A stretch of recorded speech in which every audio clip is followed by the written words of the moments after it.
اي واحد كيعيش رحله ديال التغيير كيهمو هذا الموضوع. شنو اللي كنسميوها زله وامتى كتحول انتكاسه؟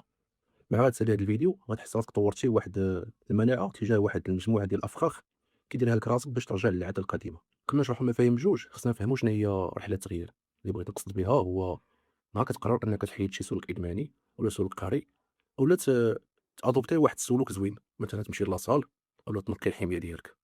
في هذه الحاله النهار الاول كتكون تايق اكثر من القياس انك ضربات لصقت، وما كتكونش عارف باللي الوقت كتحنت. يعني بمعنى واحد النهار غيجي غيكون الكورتيزول طالع لك الدم، غتاكل الحلوى بزاف. مثال على المخدرات، واحد كيكون قاطع كارو، واحد النهار كتكون جلسه حلوه كيشعل فيها واحد، وهنا كيطيح في الزله. ولكن المشكل اللي غنناقشوا اليوم هو كيفاش كتحول هاد الزله لانتكاسه.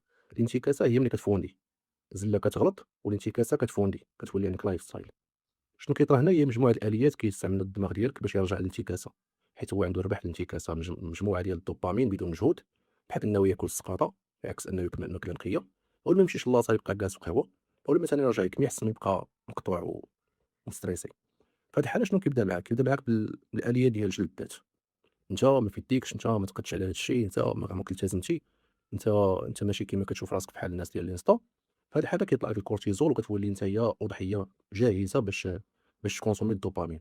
اللي كنعرفوا على الكورتيزول، كل ما كيطلع الكورتيزول كنستريساو بزاف، كل ما كنوليو ضعاف قدام الشهوات ديالنا.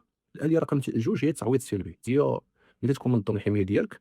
اون فوا في شي عشيه كتاكل شي ماكله حلوه فيها السقاطه، ماكله خايبه ديال الزنقه، كتقول صافي دابا خسرت الريكورد، خسرته، والله ما نكمل هذا الشيء حتى نهار الاثنين ونبدا، اولا ما ترينيتش نهار الاثنين والثلاث، صافي حتى السيمانه الجايه ونبدا واجد. هاد الاليه رقم جوج كتعاون حتى هي باش تكمل انت في الانتكاسه، صافي كتدخل في اللايف ستايل وكتكمل.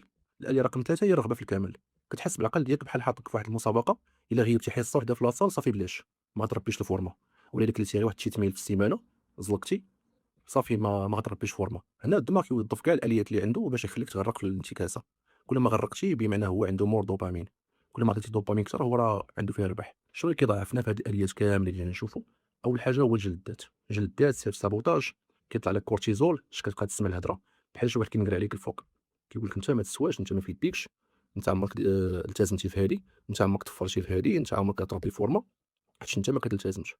شنو كيطرا ليك؟ كيطلع لك الكورتيزول، كتبقى تشهى نتا كاع الشهوات اللي قدامك، اي حاجه كتملي بها، سكرولين، ماكله فيها السقاطه، لي دروغ، كاين لي زاكتيفيتي اخرين. هنا كتضعف. الحل بخلاصه هو نميلو ما نطيحوش، بمعنى انني نبومبي في الزله ولكن ما نفونديوش في الانتكاسه، مع مراجعه اسبوعيه. بمعنى انني ما نمشيش حصه لاصال، نمشي جوج في السيمانه، ما مشيتش هاد لا سيمين كامله، السيمانه الجايه نمشي. الا كنتي باغي دي زاسيوس بحال هكا فولو. تشاو.